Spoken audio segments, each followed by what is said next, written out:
এখন আবার কে আসলো দেখি তো।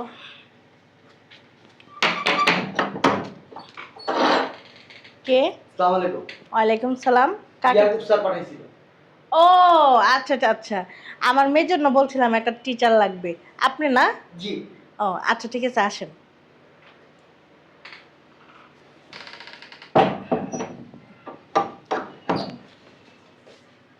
তো আপনার সাথে তো কথাবার্তা বইলেই দিছে নাকি? জি ম্যাডাম।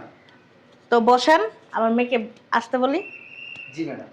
আচ্ছা ঠিক আছে। বুয়া, বুয়া এখানে চা দাও তো। চামেলি, এ চামেলি, মা একটু বাইরে আসো তো।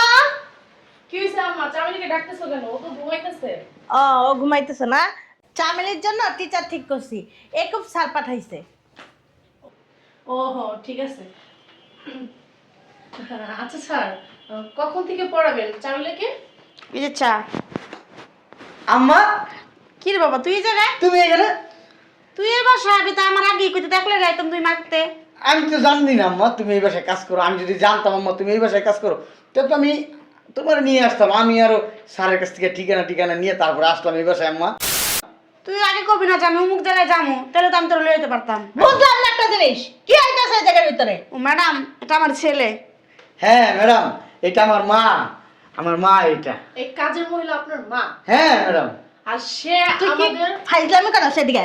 তুই সামান্য কাজের বুয়ার ছেলে হইয়া আমার মেয়েকে পড়াবি?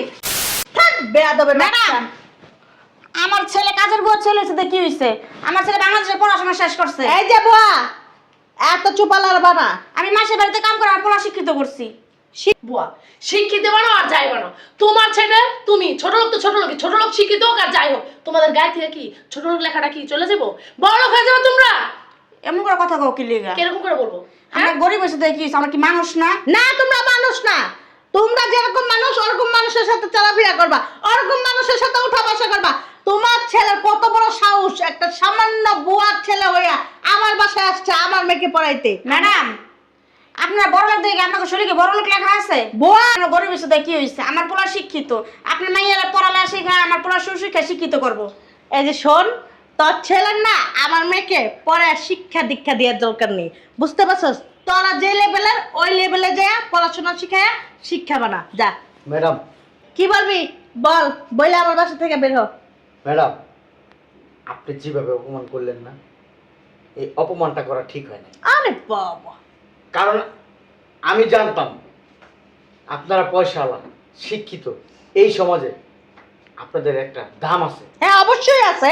কিন্তু আপনারা যে আচরণটা করলেন, আমার মনে হয় না আপনাদের ভিতরে কোনো শিক্ষা আছে। কারণ শিক্ষা কি জিনিস জানেন? যার ভিতরে শিক্ষার আলো আছে সে কোনোদিন এইভাবে মানুষকে অপমান করতে পারে। এই ছোট লোকদের সাথে কি ব্যবহার করবো? এই ছোট লোক, তোর কাছ থেকে শিখতে হবে যে আমি কার সাথে কি ব্যবহার করবো, তোদের মতো ফকিনের সাথে কি ব্যবহার করবো, কি চুমু দিয়ে কথা বলবো, হ্যাঁ আদর যত্ন করবো তোকে, হ্যাঁ ছোট লোকের বাচ্চা আবার বড় বড় কথা বলতেছে, আবার শিখাইতেছে আমি কিভাবে কার সাথে কথা বলবো সে শিখাইতেছে। শোন, একুব স্যারেরা যায় তুই বলবি যে আমি ওই বাসায় যাওয়ার পরে আমার অপমান করছে, আমি গরিব বইলা। তারপর উনি আসবে না আমার জিজ্ঞেস করতে, উনারা শুদ্ধ অপমান করে দিব। উনারা এত বড় সাহস, উনি যাই না শুনা তোর মতন একটা ফকির নির্পলারা আমার বাসায় পাঠাইছে আমার মাকে পড়ানোর জন্য। বেরো বেরো। ম্যাডাম, আমরা যাইতে আপনার বাসা থাকতে আইনি কামনা, চলে যাবো। শোনেন, মাইয়া তাকে শিক্ষিত বানাতে নাই, ছোড়া যাকে পড়তে হ্যাঁ শিক্ষিত বানাতে পারবেন না, কিন্তু নামে বড় লোক, কামে বড় লোক না আপনারা।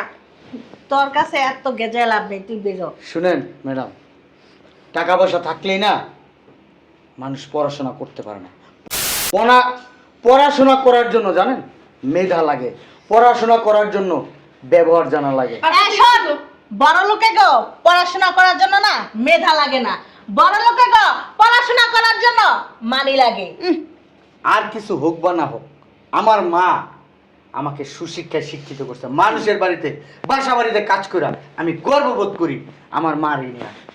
আমি আল্লাহর কাছে দোয়া করি আপনার মতো মা যেন কোনো ঘরে না আসে।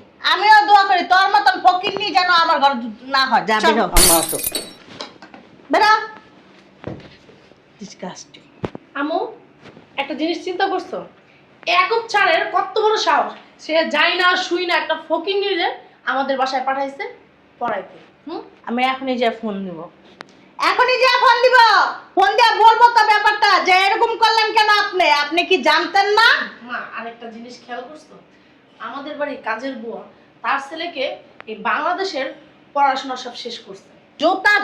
জুতা যদি লক্ষ টাকাও দাম হয় না, তাও পায়ের নিচেই থাকে, মাথার উপরে উঠে না।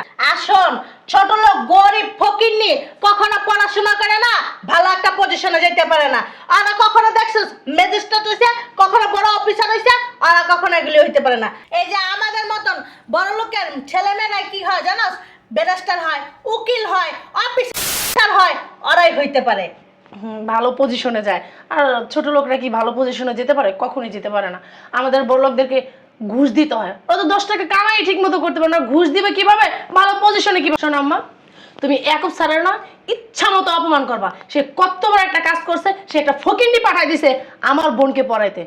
সে যদি পরবর্তীতে কোনো স্যার পাঠায়, বড় লোক স্যার পাঠাবে, এবং কি কোনো ফকিনি ঠকিনি স্যার জানি আমাদের বাসায় না পাঠায়, যদি পাঠায় না তাহলে কিন্তু একুব স্যারের খবর আছে বলে দিলাম। আচ্ছা ঠিক আছে, চল ভিতর চল, মন মেজাজটাই নষ্ট করে দিছে, ফালতু ফকিরনি করতে এইছে।